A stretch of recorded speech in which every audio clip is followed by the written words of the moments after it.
Hey, well, welcome back once again to the Be the Leader podcast. I'm so excited to have you with us first and foremost, but also I'm grateful to our guest today, and I want to introduce you to ChrisCamp today because Chris is a business owner, a business leader, and he's got some amazing leadership lessons, but also some life lessons as well. And so I'm really excited to introduce you to him today. Chris is in the family entertainment business, and he's been in the family entertainment business for over 20 years. He began with a 40-acre driving range, a batting cage, miniature golf activity that was built back in the 50s that he took over in 1994 to his current family fun park called Fun Fore All in Cranberry Township, Pennsylvania, just outside of Pittsburgh. Sounds like my kind of a fun time and a fun business. He's not only the owner and operator of Fun Fore All, which is an 8-acre year-round family fun park, but he also is a Dairy Queen franchise owner. He purchased that in 2018, just across the road from Fun Fore All. And so he's still hands-on in operating and overseeing the business, and he continues to grow his team and take on new adventures. And not only is he an amazing businessman, but he's also an amazing family man too. He has been married for 25 years to, it says here, the best woman on the planet, but I'm not sure that I can say that. He can say that. My perspective. Exactly. No, it's great. But he's been married for 25 years, has 4 daughters, amazing family. I'm just so thrilled to be able to have you here with us, Chris. Welcome to the podcast. Thanks, David. I appreciate it, man. It's obviously we've known each other for a while, and I'm honored to be a guest. So I appreciate it. No, thank you. Thanks. Well, and as you and I were talking, I thought, you've been leading your company through some interesting times, and we're still, as we're recording this, we're still in the middle of a global pandemic, and you've had to make some major adjustments in your business plan.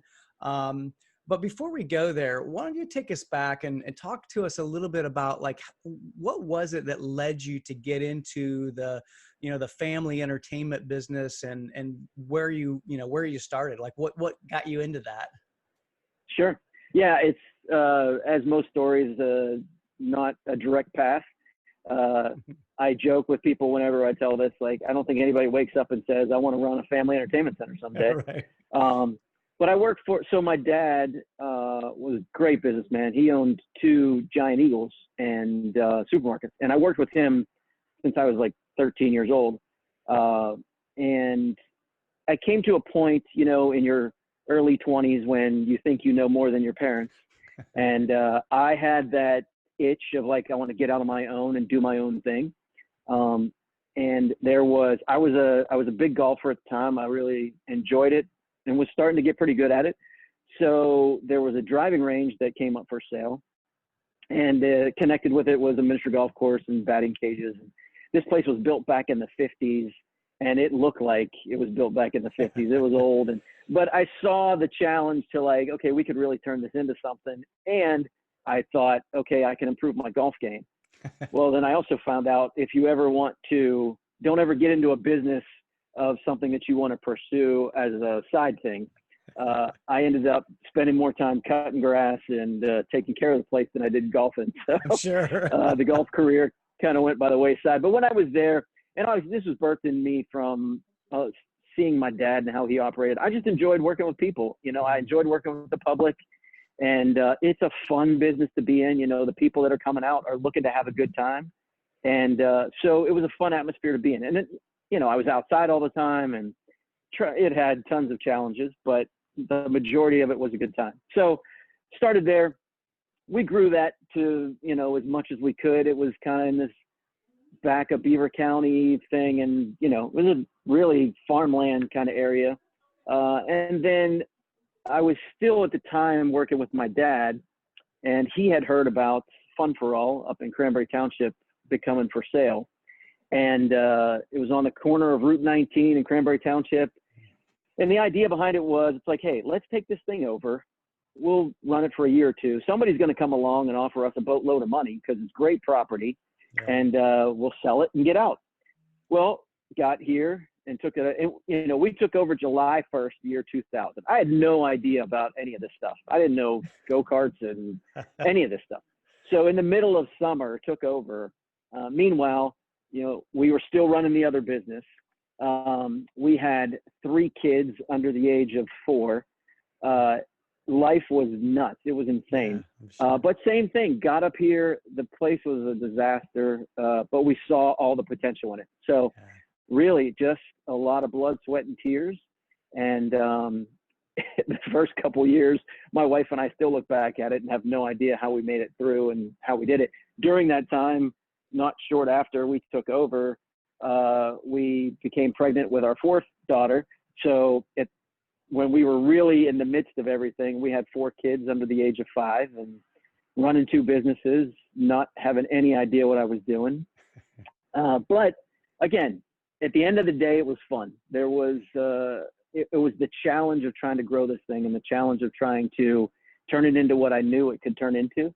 And then the fun part of getting interacting with the public. It was just, it's still something that is probably my top thing of what I like to do. So that's really cool. You know, I heard you say a couple of things there, and I honestly wasn't planning on asking you this, but it sounded like both at the driving range and then when you took over Fun Fore All, you saw something, you saw potential, you saw an opportunity to take something and make it, you know, make it better and grow it. And how did you see that? Like, what was, I mean, was there a process that you went through, or was it just something that kind of came naturally to you? Yeah, I think it's one of those things that, you know, some guys are wired that way. You know, some guys are very analytical and book smart and, you know, need the numbers. And then other guys are just like, I see the good underneath all that junk.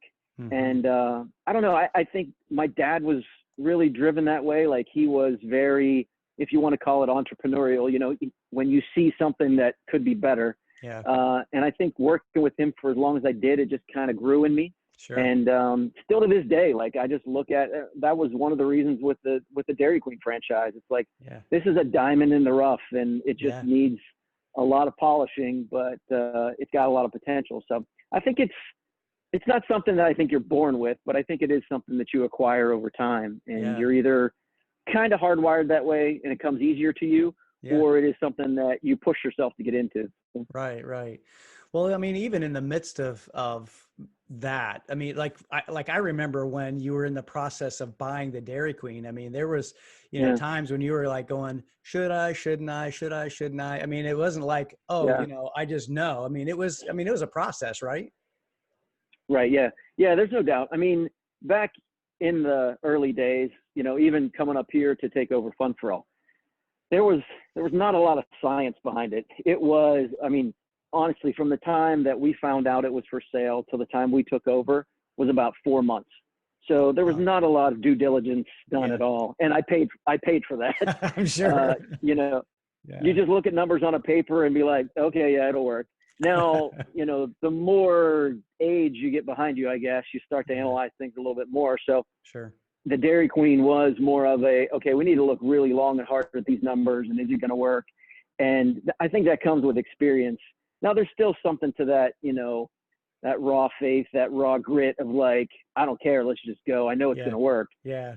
But you can get humbled that way pretty quickly too. The numbers do matter. So with the Dairy Queen, it was much more of a process took a lot more time to look at the numbers, a lot more time to look at the long-term plan of what this is going to look like. Mm-hmm. And then, because, you know, another thing my dad taught me was, you know, look at your worst case scenario.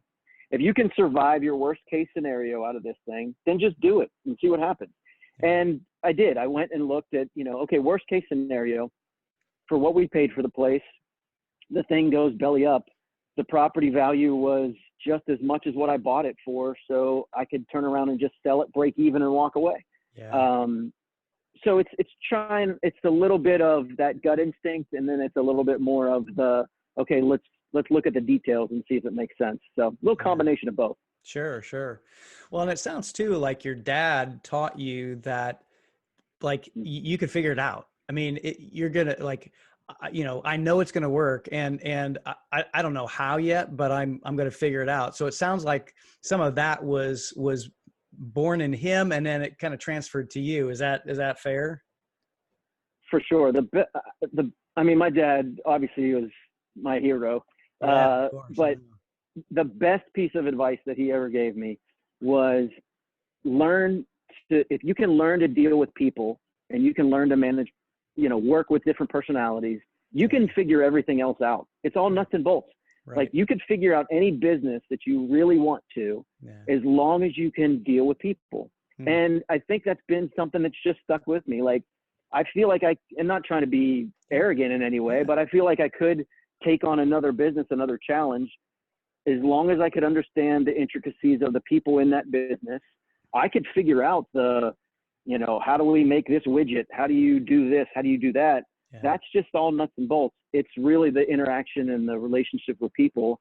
And that really has gotten me to be able to make Fun Fore All what it is, take on another project, because you look at the nuts and bolts of it and be like, this isn't rocket science. We can figure this out. Sure. It's just, how do we handle the human factor in it? So. I'm actually so glad you talked about that, because I think, to me, when it comes down to a business, really is about people, and it's about helping them to get, kind of, if you think about a boat, like one of those boats with all 8 oarsmen, and getting them, rowing in the same direction, at the same time. The timing is great. So it's like helping all of those, and each one of those has a different personality, different strengths, different weaknesses, and putting them in the right spot so that you can execute on the strategy that you have, the nuts and bolts, as you said. How has the challenge, like, I'm assuming, and I know a little bit about your business too. I mean, a lot of your employee population is a younger population. How do you work with that population and really help them to kind of see the big picture? Yeah, in the beginning, it was a challenge for me, because you always think you know how to handle people and deal with people, but then the more people you get around, you realize how hard it is. Sure. That applies to everything in life. My wife and I talk about that. We have 4 girls, and we have said to ourselves time and time again, we have to be 4 different parents to each one of them, because they're each individuals. And it's the same with your staff. Last year, obviously this year's a little bit different, but last year we had 150 some staff members between both businesses. And at some level, you've got to be a different leader to each one of those people, because they all have different personalities. One thing that motivates one person is another thing that ticks the other person off, and vice versa. You think giving them this pat on the back is what they want, when really what they wanted was this. And so trying to learn all that has been the biggest challenge. And when it comes to dealing with, most of our staff is under 20 or early 20s.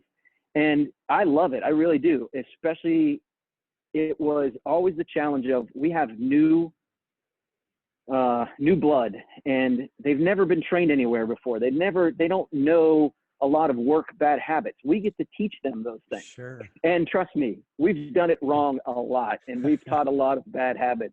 But it's the ability to know that, like, you're giving this person a fresh start of this. How we create this environment is what they are going to think work life is like. So it's a big, daunting task, and I try to keep my team in mind of that when we bring new people on. Like, we get a shot to show this young person what life in the work field is really like. And it can be a disgustingly horrible experience, or it can be like, wow, this is really great. So, and I think, over the years, we've gotten it right more than we've gotten it wrong, but obviously we have it nowhere near perfected.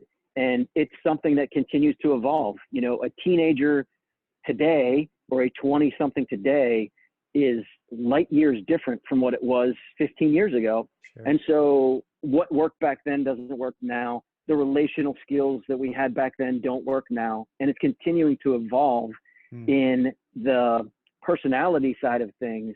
You know, you can get all the technology you want and upgrade all of your software and hardware all you want, but you have to continue to evolve your leadership skills and your personality and your people skills as well too, or you're just going to fall behind. And that's probably the biggest challenge for me. You know, my kids, my wife and I, our kids our youngest is 18 and our oldest is 24. So we're getting out of that range now where it was easier for me to relate to teenagers because my kids were teenagers and I knew what was cool and hip and I could relate to them. So now I have to be more intentional to find out, like, okay, what drives young people now and what are they really into and what do I need to learn to get better to communicate with them on a better level. And the same with my leadership team. You know, they're early 30s, late 20s, most of them.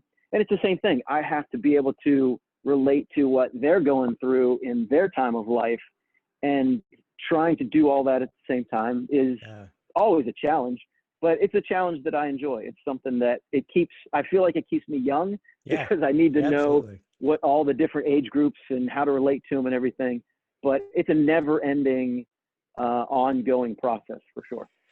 You know, gosh, I don't know if I answered that question, but absolutely. No, absolutely. You did. Actually, it got my mind thinking about just a couple of things that you said, because to me, what I heard is that you are constantly growing because you have to constantly grow.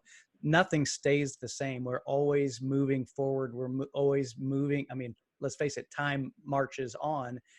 So that actually got me curious about, how do you, as a leader, as a business owner, how do you like grow yourself, and how do you keep on to keep up with everything and keep yourself growing? That's really the curious point for me. Sure. Yeah, it's intentional, obviously. I mean, it has to be. I think that because of technology, and this is sometimes a frustrating thing, but I try to put myself back in my 20-some-year-old body. And I had access to things back then that I didn't think I needed. They weren't podcasts, but they were books and magazine articles and things like that people would give to me, and I'd be like, oh yeah, okay, great. But obviously, the older you get, the more you realize you've got to be intentional in your growth. So with technology, I mean, no one can have an excuse of why they're not growing or learning. Between podcasts and YouTube videos and just Googling and finding different articles. And I'm still, when I was growing up, I hated to read. And I think it was because I was forced to read things I didn't want to. Most high school students are. So I hated it. But when I found in my early 20s, I got a book that was about, back then, leadership development. It wasn't called that back then, but and then I started to really like, wow, this is something that I can use and I like. So I still like to read a lot and am intentional in trying to pull information out of books and magazine articles, but I listen to a lot of podcasts, and my favorite part is just sitting around with other business owners and other people and just picking their brains and like, how did you handle this and how did you handle that? And here's what I'm going through. What are you going through? I learn more from that than I probably do from anything. So. Yeah, I'm glad you actually touched on that, because I know that I've talked an awful lot in the work that I've done about the power of the mastermind, the power of other people, and how we don't just do this on our own. I mean, and you don't do this on your own. You have your wife as a confidant. You have your leadership team, but then you also have other business people in your life to help you to grow. And I think there was an era or a time when business people thought that, hey, I'm self-made, I can do it all myself, but it was a myth back then, but it's, I think, even more of a myth now. So, I mean, I'd love to like hear you, like, how has that impacted you in your growth, like being around other business people? Yeah. I mean, I fought the mastermind, and they weren't always called that, but I fought the small group. I fought that stuff for the longest time of like, I just don't have time. I'm running a business. I'm raising a family. Like, I don't have time to get together for an hour and a half and sit around and BS with a bunch of guys. Like, I don't have time for it. Finally, Doug Smith through L3 leadership, like he pushed me far enough to say, okay, I'll do this. And when I did, I realized it was a puzzle piece that I'd definitely been missing. Yeah. And yes, trust me, I still relate to guys that there's a couple guys in our group. One in particular has a young family. And I'm like, I don't know how you're doing this. I don't know how you're getting away to do this. Yeah. But it's making that intentional time to make it happen. I also, and I'm kind of in a transition point here. My dad was my mentor, if you want to call it that. Yeah. I mean, just one of the most tremendous businessmen that I know, in that he grew an incredibly successful business, but kept his family together at the same time. And not a lot of people can say that. Yeah. So he and I would just get together for breakfast and coffee, and I was just able to, he was my vent up partner. Like, I could just vent him about things that had happened. And he passed away a few years ago, and I'm still trying to fill that gap. That's probably been the biggest challenge for me. Sure. Obviously I have my wife, who is my best friend, that I can say anything to her, but, and she helps me get it off my chest. She helps me balance things out, put things in perspective. But you do need that, I don't want to say even guy's perspective, but that business owner's perspective of, not only can I sympathize, but I can empathize with where you are. And I'm still trying to find that person. I get some of it in our mastermind group that we have, but I'm trying to find that person that I can really kind of confide in. And I recommend that to everybody.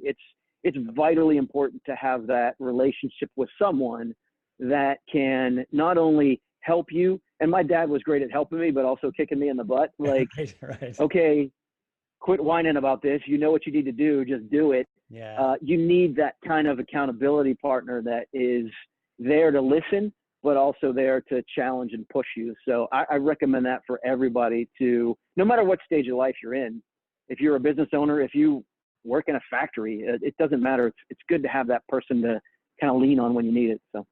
Yeah, no doubt about it. You and I both have had our dads as a key figure in our lives, and when my dad passed away, same thing. It was a huge void in my life, and for a long time I missed that. And so I just want to reiterate your point about finding a mentor, finding someone who's maybe a little bit further along the journey than exactly. you, to kind of help you, to be able to, allow you to vent, but then also to kick you in the backside when you needed to be kicked in the backside, and right. spur you on, Right. And again, it's something that I think applies in every area of life. My wife and I did that with our kids. When we were first starting our family, we found people that had kids that were, in their toddler ages, and be like, okay, so how did you handle this?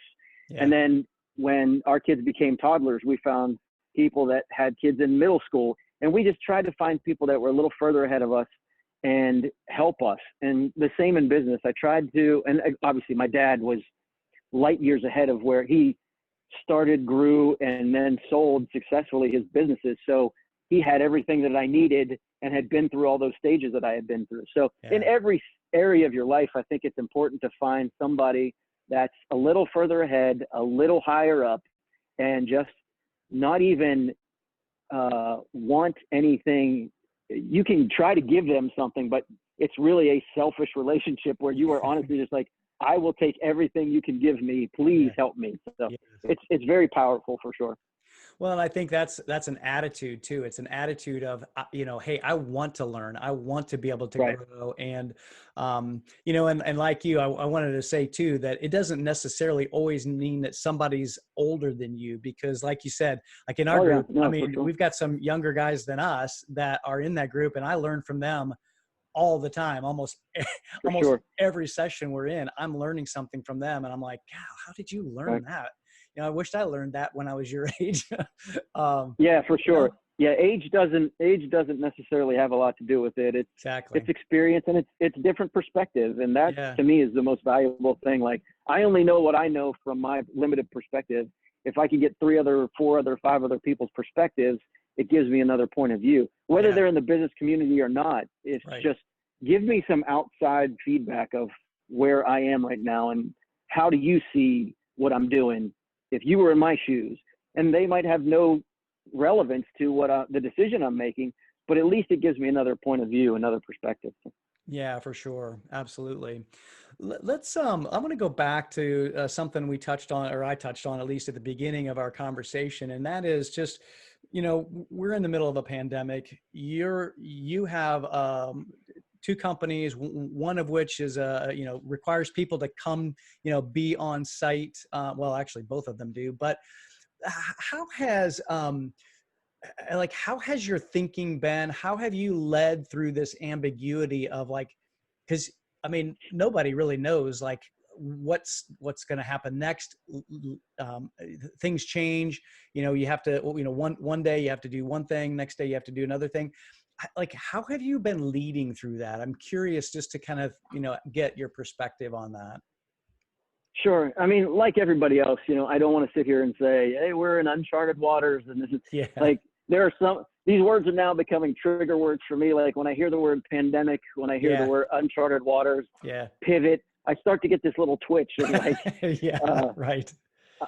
I mean, obviously it's like there is no playbook. There's no thing of like, hey, let's look back and see what they did. Like that's the biggest challenge of all this is being the leader and trying to say, okay, guys, here's where we're going, when you're standing there saying, I don't know if this is right or not.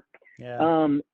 It's been a huge test in humility and vulnerability and being able to go in front of the team and say, guys, I'm a very optimistic person. And, I'm used to looking at a situation and saying, okay, yeah, I know it's bad, but, and I know this is challenging, but there's always that light at the end of the tunnel that you see.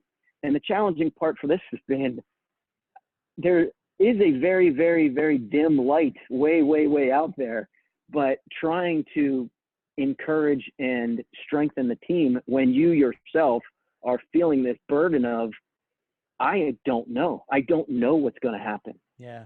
So it's been some tough conversations with our team of, I'm usually the guy that like, okay, let's bring the room up here. Let's get going. Yeah. And yes, that's important, but I think the vulnerability side has been more important of like, guys, I'm just being 100% honest with you. I'm going to do everything in my power. And I know we are as a team to get through this thing, but I don't know what that looks like. And trying to get everybody around that idea of we just need to work on this thing together and figure this thing out. And it has exposed a lot of things within myself and within our team of, who's really in this thing to win and who is just kind of like hanging around.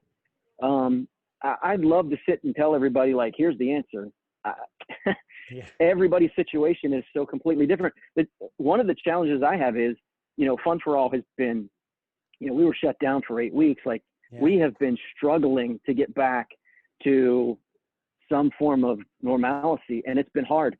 Our revenue is nowhere near where it was. It's very challenging. And then Dairy Queen, right across the street, we hit a 3-4 week span of pretty bad sales, and then it was a rocket ship. Like we're up over last year. Like business over there has been incredible. And so I have one team of people that is struggling with this. How are we going to survive? How are we going to get through? How are we going to make this thing work? And trying to rally and encourage everybody that way. And then I got another business that these guys are like, we are working our butts off here. Like, this is insane. How are we going to get through this to like survive? So it's trying to balance both sides of the fence has been one of the most difficult things. But again, I am the optimist, and I know that there is an end to this thing. Sure. I don't know what that end looks like, but there is an end to this thing. Yeah. And if I didn't believe in what I'm doing, I'd have just locked the doors and put the for sale sign up a long time ago. Yeah. And this is where like the rubber really meets the road. And it exposed some decisions that I made prior to the pandemic that were bad business decisions. But revenue's good and things are going great and you get sloppy. Sure.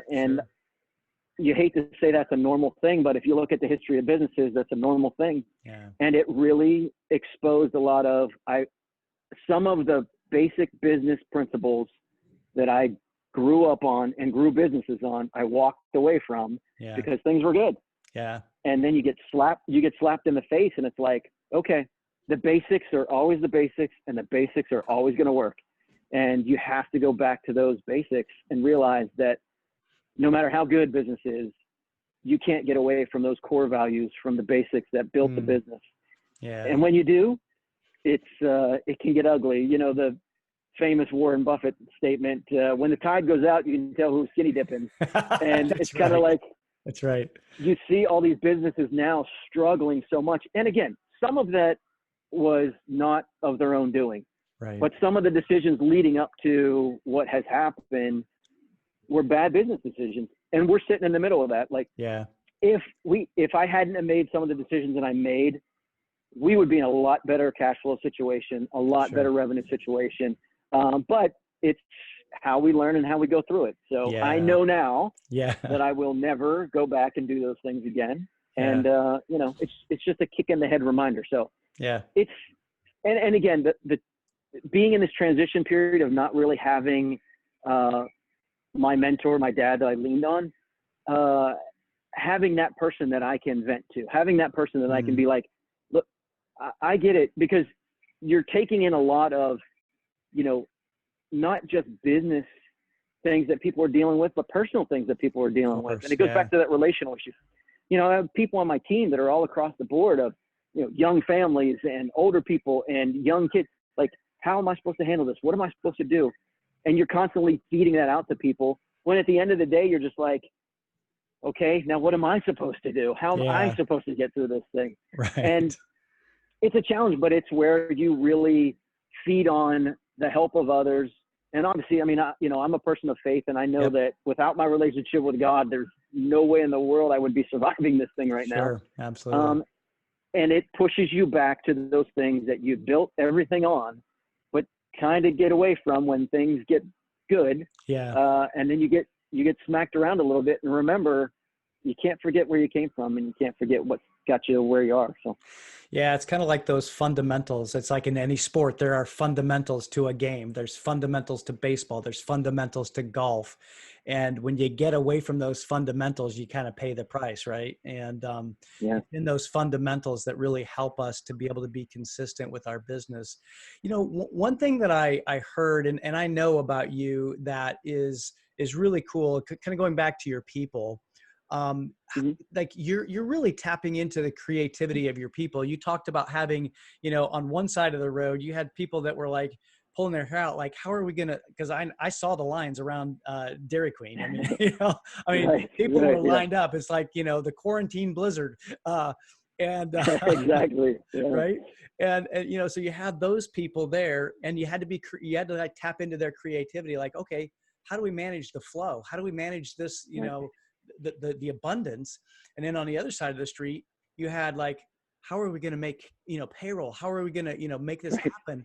And so like you're able to tap into the creativity of your people. So like, what are some of the things that you're doing to tap into that creativity? Because I think that at the end of the day, you said it well. I mean, it's people, and our people are our best asset and our best tool to be able to help our businesses grow. How are you tapping into that? Well, I think it's something that, fortunately, a few years ago, we started into a system, EOS, Gino Wickman, traction. We started messing around with that process probably 6-7 years ago. And then a few years ago, got really serious with it. And it helped us set up our core values. It helped us set up our accountability chart. It helped us set up getting the right people in the right seats. And with that became this accountability that we did our best to adopt, where, you know, I would meet weekly, one-on-one with our team, and as a group, and then individually.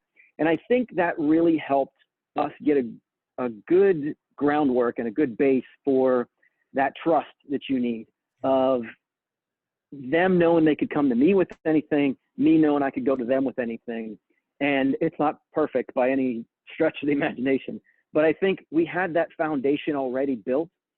So now when it came to this, I didn't have to go around and be like, hey, so like, how's your family doing? And how are you? And what's the name of your kids again? And like, we kind of already had that relationship built with a lot of the team, which I think made this go easier, if I can use that as a word. It hasn't been easy, but easier. And I think we were fortunate that way, in that we had some of that stability built already. You know, if you were a business that had none of those factors, you know, you didn't have the relationship with your team, they were just numbers to you and you didn't really give a rip about them. This will probably cripple you, because you can't, in the middle of this hysteria, go around and start building relationships now. It is very, very hard to do. So we've been fortunate that way. So I think it is that intentionality of building relationships with your team one-on-one, knowing that you care about them, and knowing that they care about you and the business is what keeps things solid through a situation like this. And, you know, we did have some team members that it wasn't the right fit and it wasn't good. And this brought that out, and it was, okay, this isn't a good fit. And this really is exposing that more. So there's some team that didn't make it through this. And I fault myself in the relationships that were built that way. And I probably didn't lead as best as I could, but when you get hit with the fire, it exposes all the stuff that you didn't want exposed, but it forces you to make those decisions and know that it always and forever will be about relationships. And it comes down to the relationships that you have with your team. So, and I know we've talked about this before, no matter what technology occurs and what we morph into the Jetsons more and more, it's going to be those relationships that we have with each other that makes the difference. Gary V, I'm sure you know who he is. Like, I don't know if this was his quote, but I heard him say this years ago. The more we become like the Jetsons, the more important it's going to become that we act more like the Flintstones, where we have, it all comes down to just sitting down across from a table and talking to somebody. That's the only thing that's probably never going to change. It's going to be what strengthens us, is our relationships with people. So in that way, it's helped us get through some of this so far.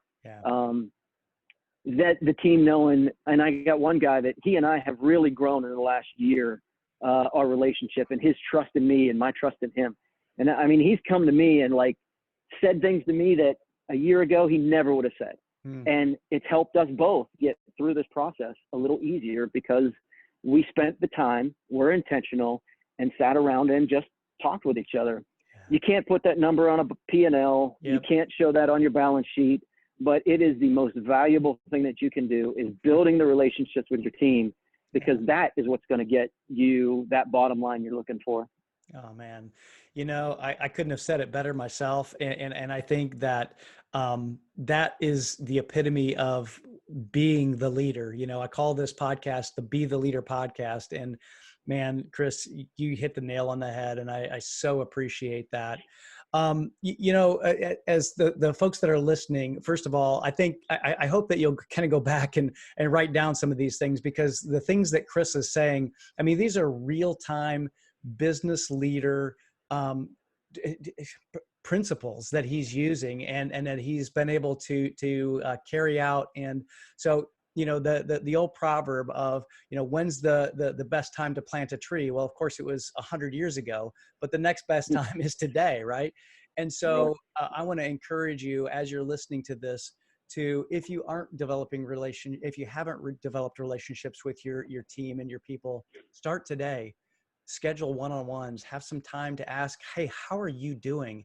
And just really sit and listen, be a generous listener. So, Chris, the things that you have shared today have been, I think, super valuable from a practical, real life.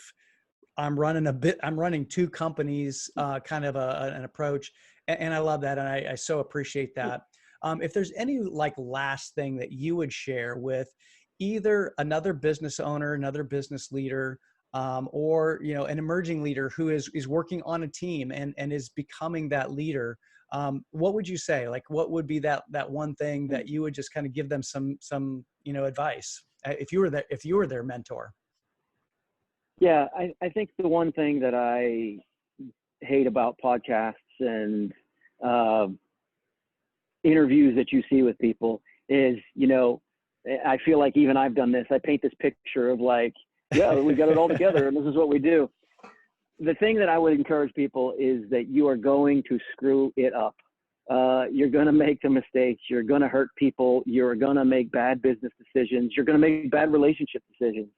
Embrace it. Like if there were no problems, there would be no reason for leaders. Like we're Right. going to have these issues that we got to deal with. And a lot of the times we are part of the problem. Right. So don't be afraid to make the mistake and be vulnerable enough to admit that I screwed up and I made the mistake. We watch all these videos and these clips and these snippets of people's perfection when no one wants to show the down and dirty. And I think it creates this pressure on people of, I could never attain that. I could never get to that. I'm here to tell you that we could sit here and talk for 7 hours about the mistakes I made in the last 24 hours. So doesn't matter, young leader, emerging leader, past your time leader, it doesn't matter. You're going to screw things up, and don't be afraid to do it. And just be humble enough to admit when that mistake I made was dumb and I learned from it. I hope we all learn from it. Let's put it behind us and let's move on. Because when you can do that as a leader and your team sees that like, they start to feel, well, if he screwed up and he's not beating himself up over it, that means if I screw up, I'm not going to try to bury it and hide it. I'm going to come out and say, hey, just that FYI, I messed this up. So it's accepting the fact that we are all imperfect and we will all screw this thing up. But at the end of the day, you wake up the next morning and you start all over again with a fresh, clean slate. So I don't want to say don't take yourself seriously, but just don't take your mistakes and feel like you're the only one. We've all done it. We're all doing it. Just embrace it and move on from it. So. Oh man, that's so good. And if just to kind of give a little plug for Fun Fore All, I would say then go ride some go-karts or go play some miniature golf or play an arcade game. Exactly. Yeah. Man, Chris, thank you so much for the time today. I appreciate you. I learn from you every time we talk. I really, I know that our audience is going to gain a lot from this conversation as well. So many great principles. And when it comes right down to it, we both, believe that it's our people. It's the people that we're around that make all the difference in the world. And so I really 100%. appreciate that about you. So everyone who's watching, if you are in the Pittsburgh region, you got to come and you got to stop over at the Dairy Queen on 19, grab a Blizzard, come on over to then grab whatever else I know you got all kinds of other stuff over at Fun Fore All to eat, to munch on, to drink, and then go have some fun, and even if you're not in the Western PA area, come on over, man. Fun Fore All is actually fun. It's a blast. We could all use a little fun in this time we're going through, for sure. Absolutely. And, we've been known, our group has been known to go out and race some go-karts every now and again on occasion. So we take that to heart. So, hey, Chris, thanks so much for being here. Thanks for being the leader that you are. Thanks for sharing your thoughts and your perspective with us today. Yeah, I appreciate you having me on, David. Thanks a lot. You bet, man. And until next time, first of all, thanks for watching. Until next time, be the leader and be well.